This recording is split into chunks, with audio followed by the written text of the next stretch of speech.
Ask मुफ्ती तारिक मसूद। सूदी पैसों से बाहर जाकर कमाने का हुक्म। अगर कोई शख्स सूद पर कर्जा लेकर मुल्क से बाहर कमाने के लिए जाता है, क्या वहाँ कमा कर जो बंगला गाड़ी वगैरह बनाएगा वो सब हलाल होगा या हराम?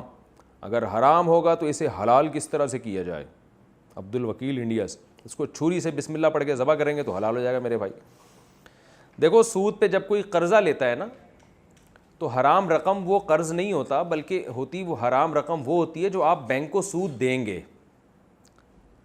तो वो जो सूद आप बैंक को देंगे ना 2% या 4%, वो है हराम। ये जो कर्ज़ा आपने लिया है ना, तो बैंक ने तो लोगों की जो पैसे बैंक अकाउंट में रखे होते हैं वो उठा के आपको पकड़ा दिए, तो ये रकम तो हलाल है।